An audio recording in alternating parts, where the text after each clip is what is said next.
Well, historically and traditionally, people applying for jobs, looking for jobs, went one place, the Sunday Gleaner. Yes.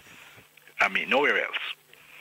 So even other newspapers that have attempted to get into the market were not really able to dislodge that, because the Gleaner, the Sunday Gleaner, is historically seen as the paper of record, the place that you find jobs. Now, there are some other types of jobs who can be found in the Star and so on. But what has happened over the last couple of years is that with the fragmentization of media and the ability to actually more closely target the demographics or the psychographics of what you are looking for, then persons are now reaching out to other entities. Now, we only have 24 hours in the day. We only have 2 eyes. So that the amount of time you have to spend using those 2 eyes to look at or for things is fairly consistent. So that if in the past persons would have spent, say, X amount of time looking in the Gleaner, that time is now being divided among looking other places. Now, where there are 2 other kinds of places. One, they're relatively passive, such as websites that you can go on, and many of those websites may be targeted for different types of audiences. So if you know you want young people, you want persons within a particular age, you're looking for people with certain lifestyle issues, you try to put the ad where those persons are likely to see it. And the good thing about digital media and online media, they can give you information specifically as to know who are the persons who visit their site and how many people actually click on an ad or download it or so on. Another dimension exists. There are persons who can put the ad directly into that email box or someplace where that person will get it themselves as part of a blog that they read or as part of a magazine or a subscription or something that they access. So you're putting the ad directly in front of them without them having to go somewhere and look for it. So that really accounts for the diversity that one is now seeing.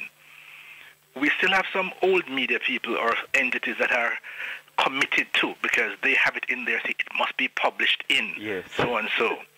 I had an interesting discussion this morning with somebody from a major government entity that they have to put something in the procurement section, which is found in the Gleaner on Saturday. You know, and I know, the Saturday Gleaner is the lowest circulation. So yes, they meet the letter of the law by putting it in the Saturday.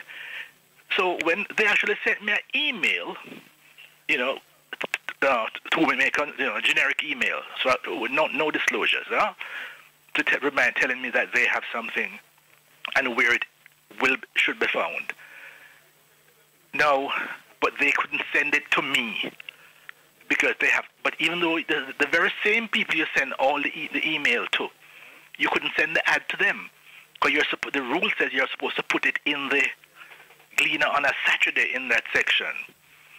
So I said, but they admit that system, you know who the people who are likely to respond to this thing, but then you can't send it to them. So I'm saying that's the kind of transformation that is taking place. That I now had to go to the I went to the Gleaner, I couldn't find it. They told me it should also be in the Observer on a Tuesday. There's a procurement section. I found it. Then I had to now scan it to send it to the rest of my team members, indicating, yes, is there something we are interested in? So that's the range of what is happening. The reverse is also taking place now, where persons can put their skills and interests and so on sites, so that persons can actually try to match them with whatever else, put their resumes on site, so persons can have possibility of sorting through, looking at the skill sets to see if it matches what they are looking for. So that really summarizes what is now happening in the job search universe. Two follow-ups to that, Dr. Semaj. The first one, how has this digital job search space affected HR consultancies such as yours? A number of ways. In the early days, because I've had a website since 1993. So I was at the forefront of this. My website was before Jamaica could actually have legal websites. My website was www.toj/tilde.jobbank. So you had to go in from a back end of the TOJ telephone company's website. Initially, HR managers thought I was competing with them, so they would try to ignore me. Until it dawned on them that their job is to hire one accountant, not to go through 500 applications. So if somebody could actually do that process and then hand you a short list based on what you are looking for, the cost of your hiring was significantly reduced. So that's how HR managers now, literally now, can significantly benefit. Now, if they don't use persons like myself, they still have significant amount of work to do, because you're going to get a lot of responses via the digital medium, and the majority of them, pardon the expression, will be garbage. Because it is so easy to apply that even with my website and my options, there are people who apply for everything. Mm-hmm. Because all you have to do is click. Position open for brain surgeon. Click, apply. Willing to learn. Right? So you have a lot of replication, a lot of garbage, a lot of persons who don't even come close. So we are fine-tuning our processes now that the back end of our website can take care of some of those kinds of things. But HR managers still have a lot of work to do, because just the sheer amount of data to sort through. That means that there's still a significant role for persons like myself, because a lot of companies have entered the online job search market, but very, very few of them are have any HR-related skills. Mm. They're just IT people. Huh? Yes. Because I've reviewed a lot of master's projects and business studies projects dealing with online applications and so on.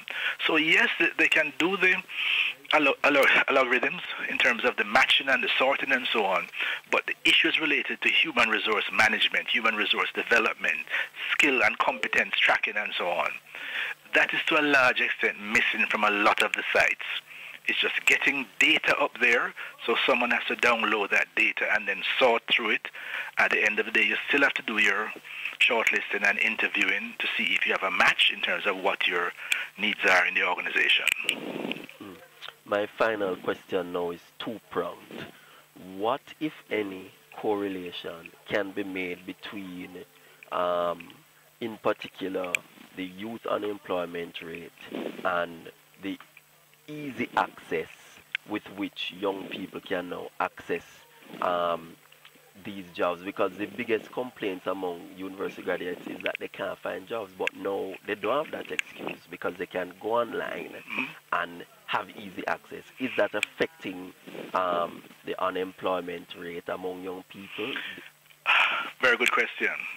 The problem is that the information that these young people are utilizing towards their job search is way behind the reality of today's marketplace. The person who is the main person advising them, guidance counselor in the school, yes, I would ask, how many persons has that guidance counselor ever hired? The average guidance counselor knows nothing about the world of work today. So that, and many times, even these children, their parents can't advise them, because the last 20 years has seen the most dramatic shift in what the world of work now requires. Yes. So that puts a lot of the students at a disadvantage. I can count on one hand in my 30-odd years of experience how many good resumes I've ever seen. Because the bulk of the resume, the people advising young people about resumes have no idea what they're talking about. On top of that, those who go on some American sites and use some Americanism towards doing their resumes are out of touch with the Jamaican reality. So that puts them in some serious quandary. So many students have no idea how to do a proper cover letter, how to do a proper resume, even what to do in terms of certain tasks, how you sell yourself, how you package yourself, how you decode what the person is asking for in the ad, and how technically how you can offer them something better than that you're asking for, something different than what they're asking for, and still make yourself, visible. So it is largely on the part of the students themselves, the young people, who many of them have just not developed the capability. What is required is as if they are now hunting in a new environment that requires, laser weapons and, thermal energy trackers and so on, but they're still using bow and arrows. And that's why many of them are still dependent on this thing called contacts. Who knows somebody who knows somebody? Yes. And not understanding now. In fact, that's what we call our job search thing, contacts. Just to play on the word, K-O-N-T-O-K-X, because why contacts get your work, But in knowing how do you put yourself in that kind of context so that you are networking, so that you are able to make the right connections. So that's the biggest mismatch that we are now seeing. A lot of students, again, back to the school system, the skill sets that they're getting. Yes, they have grades and they have subjects, but what skills do they have? Nobody's telling them education serves one purpose, to make you trainable. But it's training that makes you employable. So you have 8 subjects, but what can you do? What skills do you have? What have you used those subjects to do? Have you demonstrated the use of them in your extracurricular activity? What's your profile looking like? What can you show me online that you have created? So that these are the kinds of things that where a lot of work is needed. And I'm actually working on a model like that, a digital model, which I'm calling Career Guru, to help young people to go online and to work through that process. By the way, what is your dharma? What is the set of skills and competencies that you bring to the world, and what problems can you solve with it? So we're still having that major mismatch taking place. So children know how to get subjects, but not how to apply them to jobs. They don't understand that once you decide that you want to be a biologist,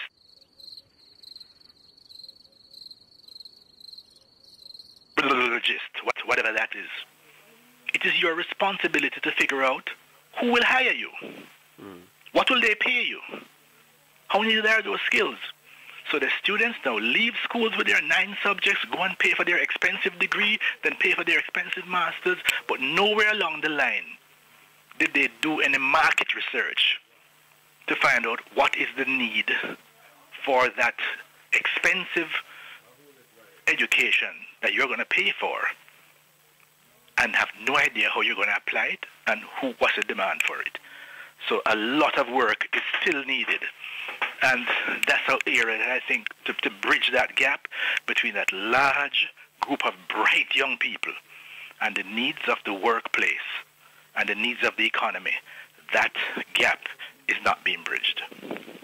Does internet penetration affect the success rate of young people scoring jobs with these sites? Sure, but guess what? There's no shortage of internet penetration. Again, since I've been in this thing over 20 years online, I used to track. You would see when I placed my ad in the Gleaner on Sunday. I also place it on my website. Do you know when I had the biggest traffic on my website? Monday. Because people would see the job in the newspaper on the Sunday. Go search for it on the site. Then they go to the website now, just because we can carry a lot more detail on the website than we'd have to pay for in the Sunday Gleaner. And you'd see a massive jump Monday, because that was 20 years ago, when the majority of people only had access to internet at work. Yes. So they went to work. That's when they went online. Now, we're not doing badly at all in Jamaica, especially in the high-density areas where people have access to broadband and access to internet. But this is my challenge now, in terms of those in the rural parts of Jamaica. Wouldn't they be at a disadvantage? Well, somewhat. But again, listen, let's account for the majority. The majority are okay. But those same rural people, again, if you want to, they go to the city. So that when I do an analysis of national trends in Jamaica, I don't go to every nook and cranny. That's true. If you cover Kingston, Portmore, Spanish Town, Maypen, you with me? Yes. Mandeville, Sav, Montego Bay, then jump all the way to Ocherias, then jump all the way to Port Maria, then jump to Port Antonio, then Morant Bay, you more than covered all of Jamaica. Because take any one of those satellite points, say for example, Port Antonio. People are up in the Buff Bay Valley. Yeah, people are, they go into Port Antonio for services once every 2 weeks. So that I don't worry about whoever on me seek fire. Yes. So that they know where they need to go. There was a time in Jamaica when there was hardly any internet access, even in Port Antonio. If you went into the phone company to get internet access, they could not test the phone for you because there was no internet access where the phone company office was located. You had to go to Manchaniel, and there's a particular rock you could stand on and lean toward the sea, and you could get cell phone. Wow. All right? So we're gone past that now. And so we have a lot more internet penetration now, and getting much better. Because many of the companies are now selling broadband, weekly rates and daily rates. So if you're searching for a job, so you put some data on your phone. Yes, definitely. So. Final question. Can these online job sites make a credible claim that they contribute to a reduction in unemployment? It will be hard for them, because many of them are really just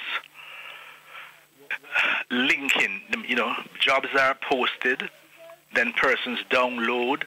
So there's not much real data that says, yes, a job was posted. Yeah. Yes, such a company download and so many hits. But at the end of the day, what really matters now, how many interviews materialize, and how many hiring actually took place. Yes. So that's much harder. That's where persons like myself, who are genuinely HR people, so we actually track the entire process.